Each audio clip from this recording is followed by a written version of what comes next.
안녕하세요. 빅머니의 권미란입니다. 4차 산업혁명은 새로운 패러다임의 도래입니다. 손정희 소프트뱅크 회장도 이 패러다임 시프트의 새로운 비전을 발견하고 욕심이 생겼다라면서 은퇴를 번복하고 비전 펀드를 만들게 되었었죠. 패러다임 시프트란 인식체계의 대변환을 의미합니다. 시프트는 변환을 뜻하고요. 그렇다면 패러다임은 무엇일까요? 우리 생각의 틀을 이야기하는데요. 어떤 한 시대의 사람들의 사고를 결정하는 근본적으로 규정하는 테두리를 바로 패러다임이라고 합니다.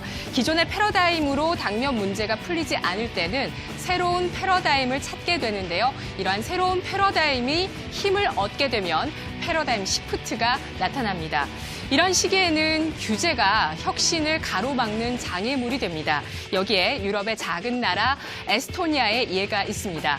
에스토니아는 1990년대 초 소련으로부터 독립했었던 이 유럽의 작은 나라인데요. 인구 130만 명의 천연 자원도 없는 그런 가난한 나라였습니다. 독립 당시에 전화기 보급률이 절반도 안 됐었던 1990년대 당시 전화기 보급 자체가 절반이 안 됐었던 IT와는 굉장히 거리가 먼 그러한 나라였는데요. 하지만 그들은 빠르게 변화와 혁신을 추구했습니다. 1990년대 초에 이미 코딩 교육을 공교육에 도입을 했고요. 초등학교 1학년부터 코딩 교육을 받게 되었습니다. 이렇게 에스토니아는 새로운 시대의 기회를 잡기 위해서 계속된 도전을 해왔는데요. 그 결과 에스토니아는 어떻게 됐을까요? 블록체인과 창업의 천국, 그리고 유니콘의 성지, 디지털 강국으로 도약하게 되었습니다. 에스토니아는 블록체인 기술을 빠르게 도입하고 있는데요. 블록체인 기반의 전자 주민증을 현재 제도로 도입하고 있습니다. 이 전자 시민권은요, 아이가 태어나면 국가에서 자동으로 곧바로 그 아이의 아이디를 발급하게 됩니다. 이 아이디에 이 의료진들은 아이의 맥박이나 여러 가지 의료적인 데이터들을 입력하게 되는데요.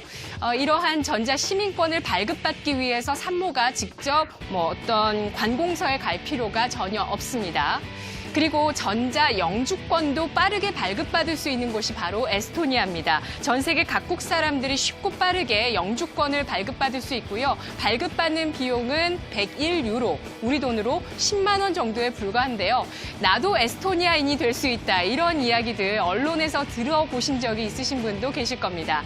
영주권을 발급받으면 법인 설립이 굉장히 쉬워지는데요. 따라서 도입 3년 만에 전 세계 수만 명이 이 전자 영주권을 신청하게 되고요. 이를 통해서 수천 개의 창업 회사들이 생겨납니다. 그야말로 스타트업의 천국이라고 볼 수 있습니다. 최근 에스토니아에서는 블록체인 도입뿐만 아니라 이것을 인공지능과 결합을 하면서 여러 가지 서비스들이 나오고 있다고 합니다. 한 예, 여행에서 한번 들어볼까요? 여행 인공지능 앱 타이오라는 게 있는데요. 여기에 여행 기간과 또 비용을, 내가 생각하는 예산을 입력하게 되면 여행지 추천을 AI가 자동적으로 해주게 되고요. 그리고 비행기 티켓이나 숙박, 맛집까지 모두 추천을 해주면서 여행 일정을 전부 짜줍니다. 이 결제는 코인을 통해서 가능하고요. 코인으로 결제하면 일부 할인까지 받을 수 있다고 하는데요. 향후 이렇게 블록체인과 AI가 융합되면서 다양한 서비스가 나올 것으로 예상이 되고 있습니다. 여행뿐만 아니라 뷰티나 헬스 같은 우리 생활에 밀접한 서비스들이 이런 블록체인과 AI가 결합하게 되면서 우리 생활 가까이 들어올 것으로 예상이 되고 있는데요. 그러한 실험들이 에스토니아에서는 바로 지금 일어나고 있습니다. 유니콘 기업은 기업 가치가 우리나라 돈으로 1조 원, 1억 달러에 해당하는 비상장 스타트업들을 일컬어서 유니콘 기업이라고 하는데요. 스타트업 기업이 상장도 안 했는데 기업 가치가 1조 원이나 되다니, 이것 자체가 상상 속에서만 가능하다라고 해서 상상 속에 있는 유니콘을 빗대어서 만든 용어가 바로 유니콘 기업입니다. 에스토니아에 그러한 기업들이 많이 있습니다. 벌써 먼저 세계 최대의 인터넷 전화 업체죠. 스카이프가 에스토니아 업체이고요. 그리고 세계 최대 개인 간 국제 송금 업체 트랜스퍼와이즈라는 기업도 역시 에스토니아에서 만들어진 기업입니다. 그리고 최근에는 차량 공유 플랫폼 택시파이가 유니콘 기업으로 이름을 올렸는데요. 이 택시파이는 19살의 당시 2013년 당시 19살의 한 소년이 부모님에게서 대학 학자금을 빌려서 만든 업체인데 현재 1조 원의 기업 가치를 받고 있다고 합니다.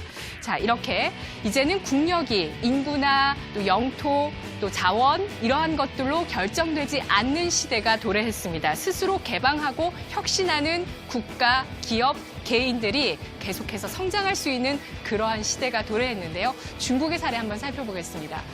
지금 중국에서는 미국과의 무역 분쟁으로 첨단 기술을 자립해야 된다. 이러한 움직임들이 굉장히 많습니다. 예전에 각국 기업들이 AI 반도체를 스스로 개발한다라는 이슈를 한번 전해드린 적이 있죠. 최근에는 시진핑 중국 국가주석이 중국 내 1,300명의 과학자들이 모여있는 포럼에서 기술을 선점해서 과학기술 강국으로 만들어야 된다라는 그 필요성을 굉장히 크게 역설했다고 하는데요. 하지만 전문가들은 중국이 이렇게 첨단 기술을 가질 수 있기 위해서는 중국 시장 자체를 좀 더 많이 개방해야 된다라는 지적들을 하고 있습니다. 이것은 역시 미국이 지적하고 있는 대목이기도 하죠. 우리나라도 역시 규제 테두리 때문에 기업들이 성장판이 닫혀있는, 성장의 발목이 잡혀있는 그런 사례들 나오고 있습니다. 혁신 기술을 개발을 해도 현재 국내 의료법상 불법이기 때문에 시판이 되지 않는 사례들이 많이 있는데요. 다음 사례 보시죠.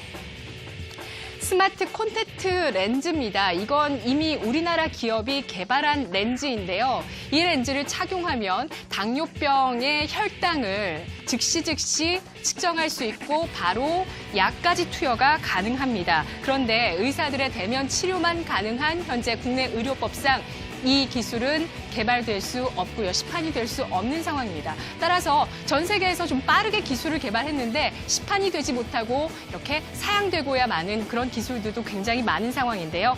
4차 산업혁명 시대, 기업들이 규제 없이 많은 기술 실험을 할 수 있도록 열려 있어야 되겠고요. 이것을 통해서 우리가 경제 성장과 고용 해소를 할 수 있어야 될 것입니다. 이 시각 주요 경제 뉴스 오상혁 아나운서와 함께 알아보겠습니다.